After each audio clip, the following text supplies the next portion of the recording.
बिस्मिल्लाहिर्रहमानिर्रहीम अस्सलाम वालेकुम। पॉलिटिकल इकोनॉमी का प्रोग्राम दादा पोतो शो लेकर आपकी खिदमत में हाजिर। आपसे मुखातिब आपका मेज़बान वसीम अहमद, और इस प्रोग्राम में हमारे साथ हमारी रहनुमाई के लिए दादाजी मौजूद होते हैं। कैलेंडर पर आज 25 मार्च साल 2022 और आज जुमे का दिन। यकीनन उसी पाक परवरदिगार के लिए तमाम तारीफ़ें जो तमाम जहानों का रब है। नबी करीम सल्लल्लाहु अलैहि वसल्लम की ज़ात अक़दस पर बेशुमार दुरूद व सलाम। पॉलिटिकल इकोनॉमी के प्रोग्राम दादा पोतो शो का ये स्पेशल एपिसोड जो कि आपके फीडबैक पर मुश्तमिल होगा। आपके भेजे गए सवालात के जवाबात आज के प्रोग्राम में हम दादाजी से हासिल करेंगे। दादाजी अस्सलाम वालेकुम। वालेकुम अस्सलाम। दादाजी क्या हाल है? अल्लाह का बड़ा करम है, उसकी बड़ी इनायत नवाज़ है कि हम आपकी खिदमत में। बेशक बेशक। शुरू करो मैसेजेस। जी बिल्कुल जी, शुरू करें। स्टॉक के मैसेजेस ज़रा ज़्यादा आना शुरू हो गए हैं। मोहम्मद हाँ। नवाज पूछते हैं, निशात मिल का शेयर जो है उसके फंडामेंटल तो अच्छे हैं मगर वो नीचे आ रहा है, क्यों? स्विंग होते हैं ना शेयर के अंदर, एवरेज प्राइस उसकी ऊपर जानी होती है, नीचे आनी होती है। नीचे आ रहा है तो ख़रीदें। हाँ जाहिर है।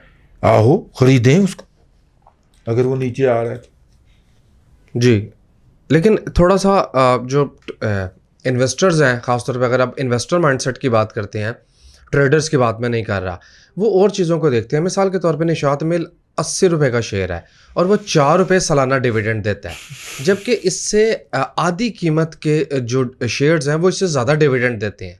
मसलन मिसाल के तौर पे कैप्को 27 रुपये का शेयर है, उसका 13 रुपये डिविडेंड आया है, 40% का उसने रिटर्न दिया है। तो मार्केट में देखना होता है कि उस वक्त अच्छी ऑप्शंस क्या अवेलेबल हैं। सही बात है। ठीक है। इसी तरह से खुरम ने पूछा कि एटलस बैटरी का शेयर कैसा है। दादाजी का ये कहना है कि जो बैटरियां हमारे यहाँ बिकती हैं गर्मियों के सीज़न में, इसकी स्विंग होती है। ये 6 महीने जो है अमूमन डाउन इनकी लेग लग रही होती है, लेकिन जब अब समर स्टार्ट हो रहा है तो एटलस बैटरी और एक्साइड बैटरी भी डाउन लेग लगा रही हैं। 422 रुपये से गिरता हुआ वो 161 रुपये तक आ गया है। अगर हम इसके 10 रुपये डिविडेंड की बात करें तो इस कीमत में MCB इससे डबल डिविडेंड देता है। 20 रुपये देता है जी, या यकीनन बैंकों पे बाज़ लोगों को एतराज़ भी हो सकता है, लेकिन पैरिटी या कंपैरिजन अजीब बनता है। अजीब बनता है। वो शेयर ढूंढा जा सकता है कि मेरा मतलब कोई और ढूंढा सकता है, नॉन बैंकिंग शेयर भी ढूंढा जा सकता है जी।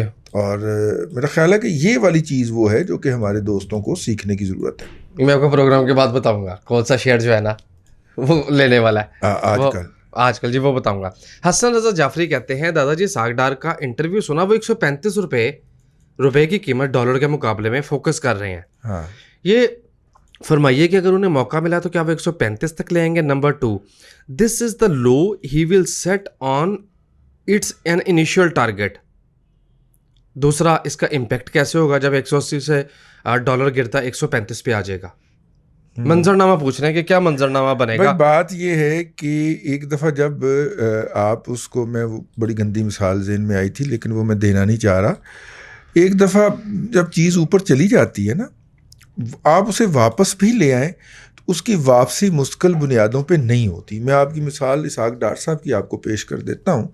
पीपल्स पार्टी के दौर के अंदर डॉलर 110 पे चला गया है और शेख शीदत अली ने क्या किया, किसी भी कीमत पे वापस ला ही नहीं सकते। मैं सियासत छोड़ दूंगा, पूरी बात बताएं। मैं सियासत छोड़ दूंगा। डार 98 पे ले आया। इसहाक डार साहब तशरीफ लाए, वो 96 पे लाए थे, 96-97 पे भी ले गए, लेकिन 98 रुपये पे उन्होंने बहुत देर तक सस्टेन रखा।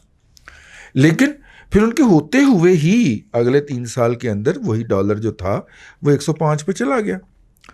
बड़ी देर तक उनकी कशमकश जारी रही। वो 104 पे जाता, वो घेर घार के उसे वापस 101, 102 पे ले आते, फिर वो 103 की तरफ निकल जाता। वो बड़ी देर उसके साथ स्ट्रगल करते रहे, लेकिन जैसे ही वो मंजरनामे से हटे, मिफ्ता इस्माइल साहब ने जंप दबा के सीधा 115 पे ले के गए और केयर टेकर जो थे वो 115 से 122 पे ले के गए। तो कहने का मतलब ये है कि चीज़ वो अगर आके डॉलर को वापस 130, 135 पे ले भी आते हैं तो ये 2-3 साल का फिनोमिना होगा।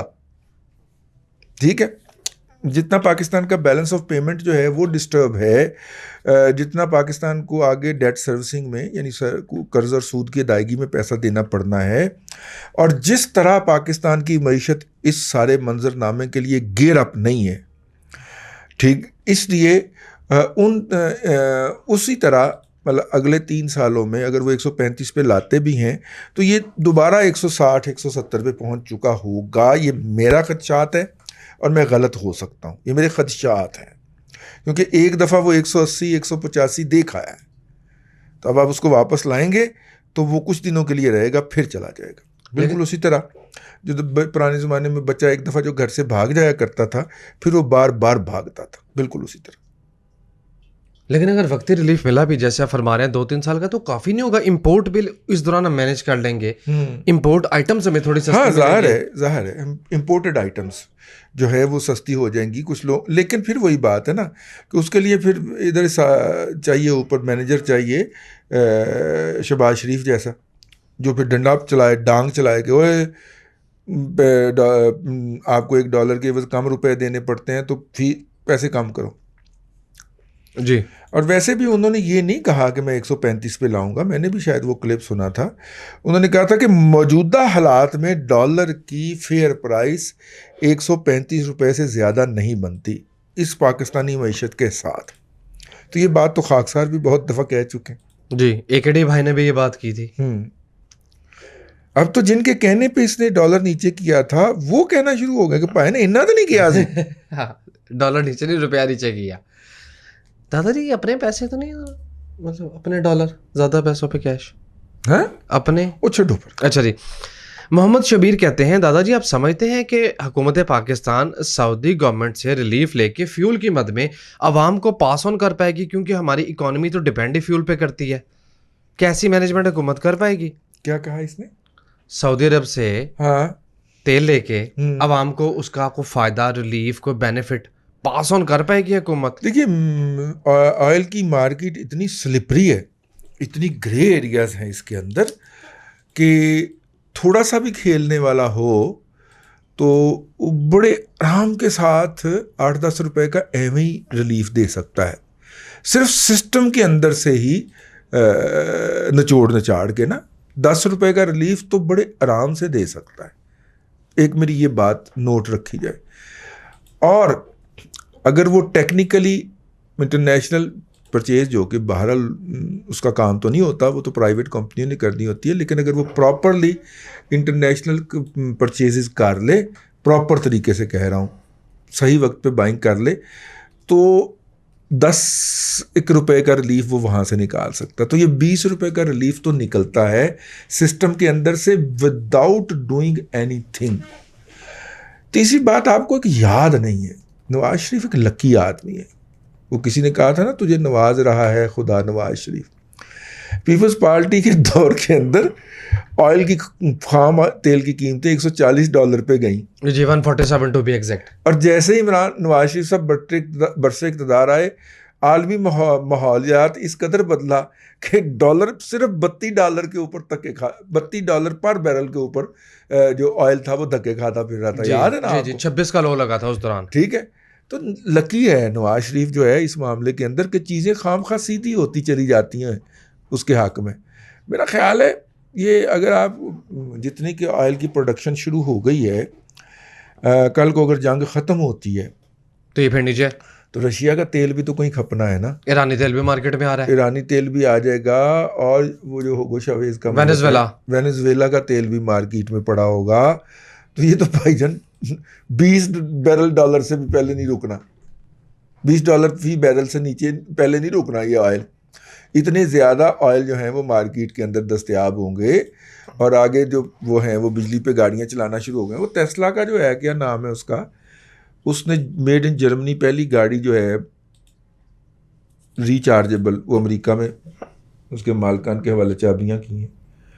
बड़ा मशहूर आदमी है यार वो, टेस्ला का जो मालिक है। टेस्ला की गाड़ी तो पहले इलेक्ट्रिक 100% इलेक्ट्रिक, और थी तकरीब जिसके अंदर आके उसने ये हरकत फरमाई है। जी, लेकिन बहरहाल यही दिहाई है इलेक्ट्रिक गाड़ियों की, और इसमें आ जाएंगी अमेरिकी गैस सड़कों पे, तो आ जाएंगी गाड़ियाँ।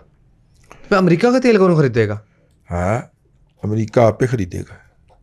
ये क्या जवाब है? यहाँ पे खरीदेगा। बस सऊदी अरब से भी बड़ा जो है वो प्रोड्यूसर बन गया इस वक्त। हाँ, वो 11.4 मिलियन बैरल पर डे पे चला गया यूएस। अच्छा जी, तनवीर अहमद कहते हैं 750 से 900 रुपया, बल्कि 950 रुपया पर बैग सीमेंट। हुआ क्या रीज़न?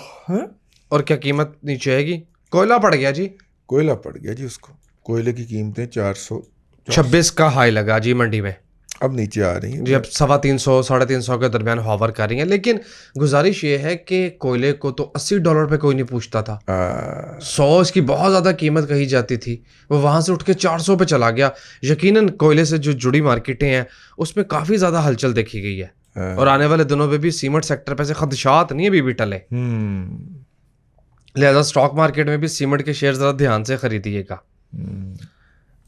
अच्छा जी, नेक्स्ट मैसेज सलाम दुआ सबको जो है पहुंच गई जी, ठीक है, सबने जो भेजी वो आप तक पहुंच गई। हसन अली कहते हैं सेम पेज सफ़े का क्या बना? सफ़े का क्या बना? उस सेम पेज के दरमियान अगलों ने पूरा चैप्टर लगा दिया। सेम पेज वहीं पे भी बाइंडिंग की गलती हो गई, बाइंडिंग की गलती हो गई, उन्होंने विच एक नवा चैप्टर ठोक दिता। जी ठीक है। अच्छा जी, इनाम इलाही कहते हैं दादाजी जो आपने एहसास कार्ड टॉपअप करने की बात की, तो यही काम इजी पैसा अकाउंट से भी तो किया जा सकता है। लेकिन एहसास कार्ड को भी तो उसमें लाइन अप किया जाए ना, उसको सिस्टम के ऊपर ले आया जाए। असल में जो बात उस दिन हुई थी, हुकूमत की रिट कहते ही हुकूमती मैकेनिज्म को है। क्या दादाजी ठीक समझो मैं? हुकूमत का अपना जो मैकेनिज्म होता है वही उसकी रिट इस्टेब्लिश या डेवलप करता है। तो दादाजी ने इस तनाजुर में बात की थी। मोहम्मद अली कहते हैं कोहिनूर एनर्जी लिमिटेड कैसा शेयर है? कोहिनूर ग्रुप के बारे में क्या ख्याल है दादाजी आपका? सैकलों का नहीं है ग्रुप अच्छा है, लेकिन कोहिनूर एनर्जी लिमिटेड अगर तो ये लाहौर वाला है तो उसके लॉसेस बहुत ज़्यादा है, फ्यूल के मसाइल का भी सामना है इनको। जी ठीक है ना, ये तो मैं बता रहा हूँ ग्राउंड रियलिटीज। अब आप मुझे उसकी स्टडी बता दें। टेक्निकली भी वो दादाजी कोई स्ट्रक्चर मज़ेदार तो कोई नहीं है। अच्छा, मतलब डाउन ट्रेंड में चल रहा है अभी? जी, डाउन ट्रेंड में चल रहा है ना अभी। हाँ जी, सपोर्ट नहीं कर रहा बाइंग के लिए, कम से कम उसका स्ट्रक्चर उसका सजेस्ट नहीं कर रहा कि आप बाइंग करें। जी, और दूसरा ये कि कोहिनूर एनर्जी का अगर आप रेंज देखें तो एक साल में 31 रुपये का तकरीबन लो और 43 रुपये का हाई, बड़ी नैरो रेंज में मूव कर रहा है। बाकी डिविडेंड के हवाले से हैरानकुन बात इसलिए भी नहीं है कि IMF से हुए मुआहदे के तहत हुकूमत पाबंद है पावर सेक्टर को पेमेंट करने के लिए।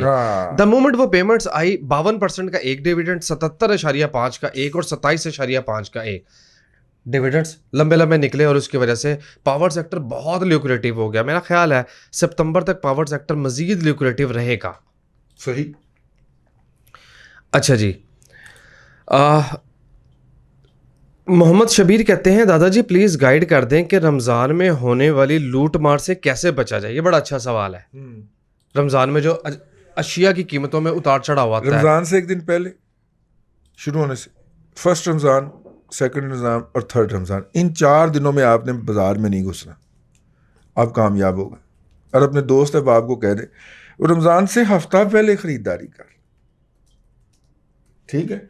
और यकम रमज़ान से 10 रमज़ान तक, मैं कहता हूँ 5 तक भी आप ख़रीदारी नहीं करेंगे तो चीज़ों की कीमतें अब्सोल्यूट नॉर्मल तो नहीं रहेंगी। एट एन एवरेज जो 15-20% जंप होता है वही पड़ेगा आपको। ये जो 100% जंप होता है ना, कि 300 रुपये वाला अंगूर उस दिन 800 भी नहीं मिलता, ये ज़्यादती वाली बात है, ठीक है?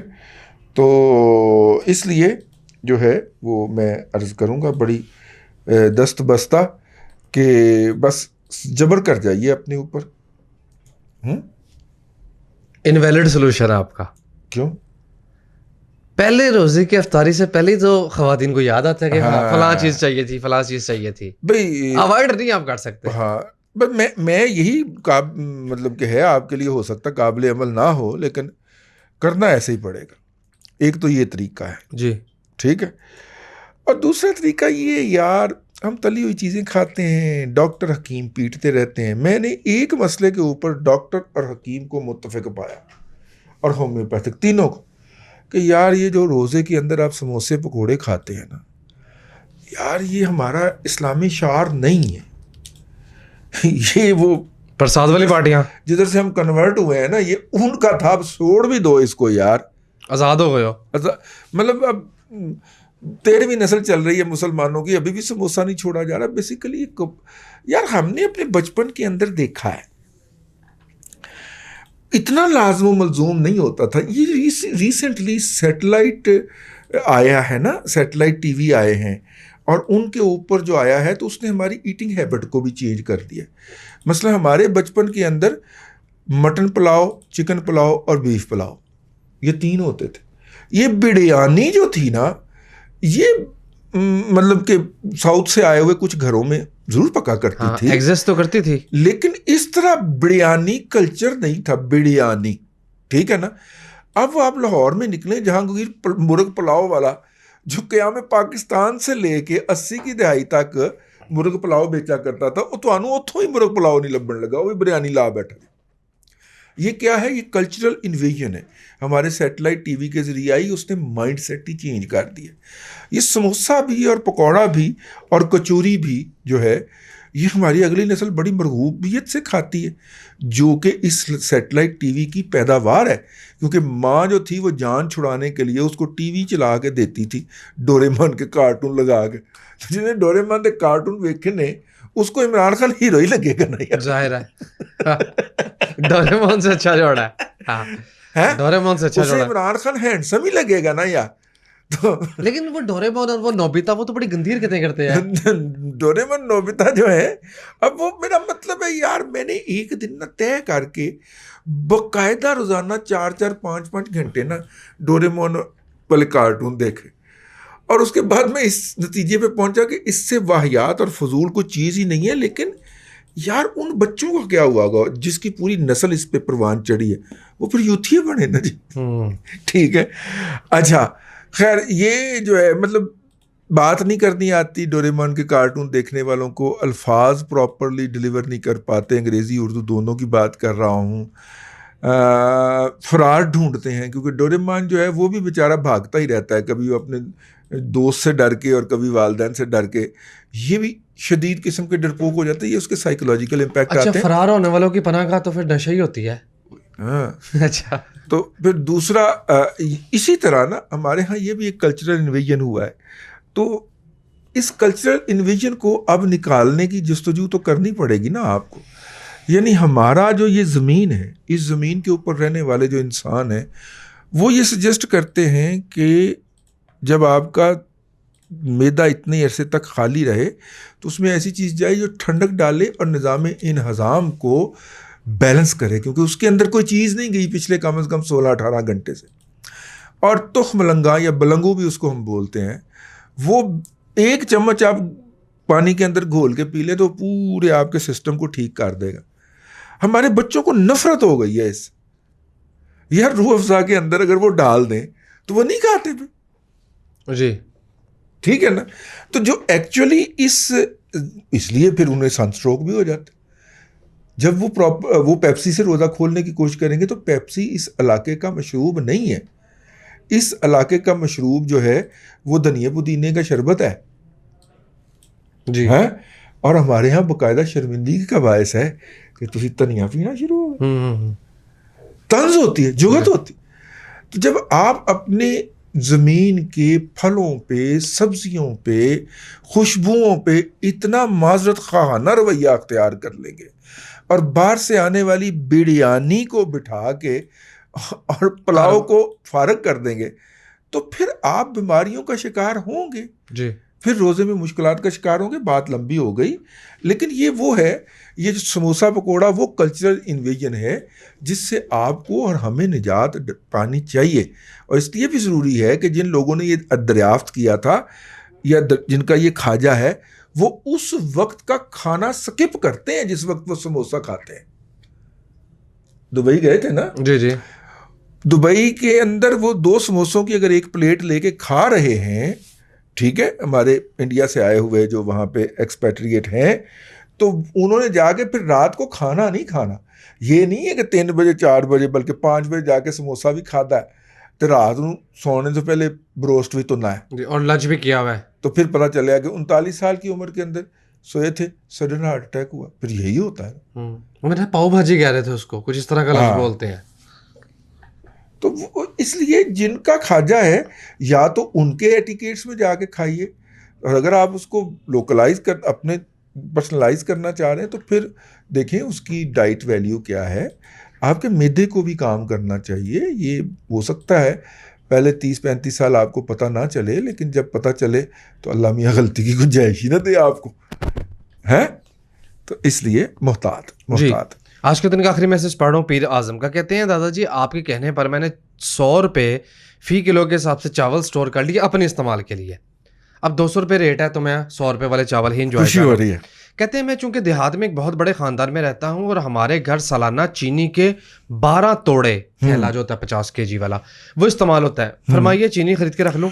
बिल्कुल रखनी चाहिए आपको चीनी। 110 पे 120 पे बहुत ऊंची कीमत नहीं है। तो भाईजान इसने ऊपर भी तो जाना है। और ऊपर यहाँ से भी जाना है। हाँ तो 140 तक गई थी ना पिछली दफा, 140-50 तक।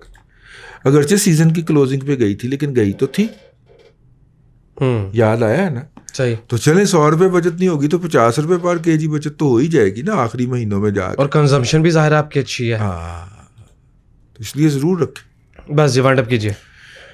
ऐसे ही सामीन इकराम बात कल्चरल इन्वेजन के ऊपर हुई और लंबी ही होती गई, लेकिन बहरहाल ये एक अपनी जगह के ऊपर है इशू जिसको आपको सोचना है। मैं तो आपको सोचने की दावत देता हूँ और देता रहूँगा जब तक इजाज़त है और हम आपकी खिदमत में हाजिर हैं। जब नहीं होंगे तो कोई हमारी जगह पे और मुतय्यन कर दिया जाएगा, ठीक है। क्योंकि दुनिया जो है इस ज़मीन के जो है वो कब्रिस्तान जो हैं वो दुनिया के नागुज़ीर लोगों से भरे हुए हैं।